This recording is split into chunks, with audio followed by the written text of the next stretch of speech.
Hola, soy Ana González y en este vídeo de hoy os voy a contar sobre las Cortes de Cádiz y la Constitución de 1812.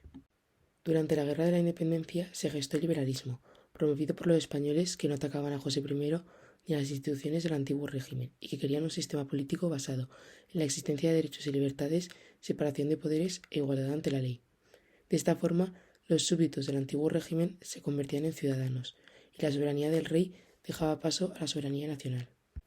Para controlar la situación en las zonas no ocupadas por los franceses, se crearon juntas locales y provinciales, que para coordinarse política y militarmente formaron una Junta Central Suprema en septiembre de 1808, que asumió la regencia hasta el regreso de Fernando VII, a quien tenían por rey legítimo.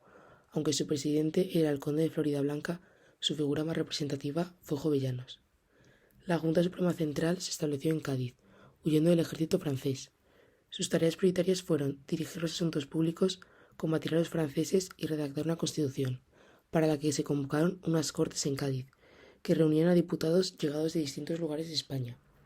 Incluso las provincias ocupadas por el ejército invasor y que no podían enviar diputados estuvieron representadas por ciudadanos de esos territorios que entonces se encontraban en Cádiz. La primera sesión de las Cortes se celebró en septiembre de 1810, con 184 diputados de ideologías políticas diversas, aunque predominaban los ilustrados y liberales.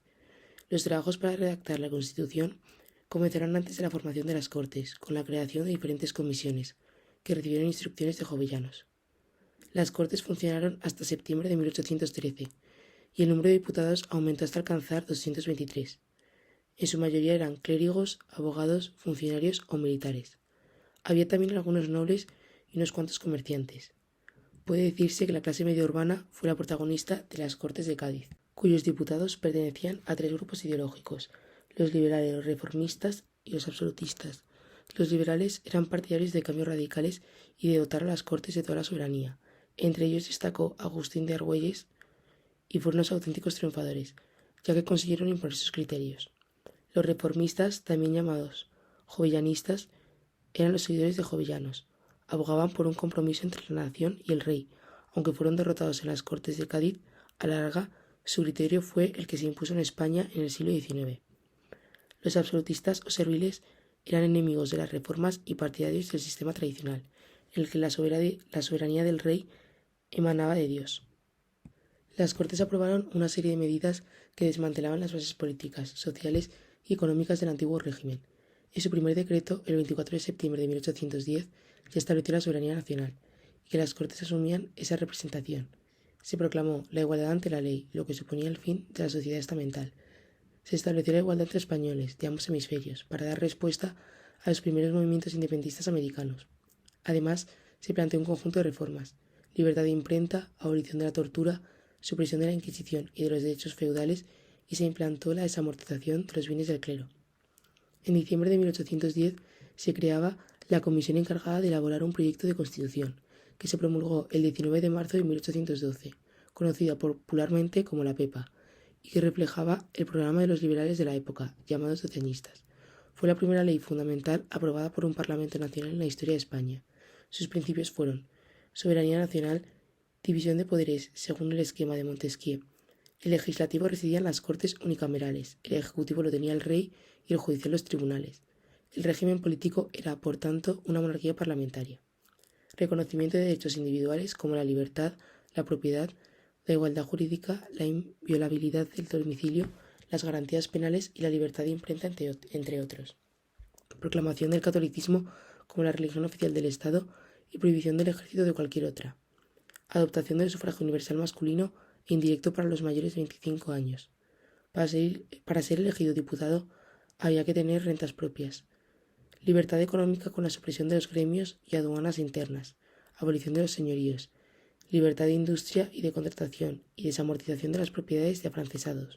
Órdenes militares disueltas, conventos y monasterios destruidos por la guerra y la mitad de las tierras municipales. Y por último, se crea la Milicia Nacional, cuerpo armado de civiles para defender la Constitución. La Constitución no fue aceptada por los diputados absolutistas. Además, la gran mayoría de los españoles quedó al margen de esta obra, de la que no tenían noticia. La Constitución de 1812 apenas pudo aplicarse, pues el contexto de guerra hacía difícil su puesta en práctica. lo que facilitó que Fernando VII, al regresar en 1814, la aboliera y restaurara el absolutismo. Pero las conquistas liberales de 1812 no caerán en el olvido. Su espíritu y programa fueron referencia para el liberalismo español del siglo XIX.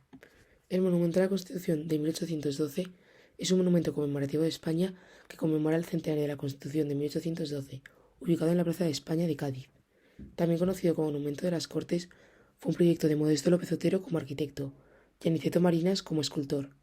Fue realizado en 1912 y contiene varias alegorías de la guerra, la paz, la agricultura y la industria, junto con relieves alusivos a la resistencia gaditana durante la Guerra de la Independencia. A partir de ese momento proliferaron las plazas y monumentos por todo el continente americano. Sin embargo, tras el retorno de Fernando VII a un periodo absolutista e intransigente después de desmoronarse el trienio liberal en 1814, la mayoría de ellos fueron destruidos en represalia. Actualmente solo quedan algunos ejemplares como la Plaza Matriz en Montevideo, Uruguay, San Agustín en la Florida, el Monumento de la Constitución de 1812 en Comayagua, Honduras, y la Plaza Constitución en Metapán, El Salvador. Bueno, esto ha sido todo, espero que os haya gustado y no olvidéis darle like y suscribiros al canal.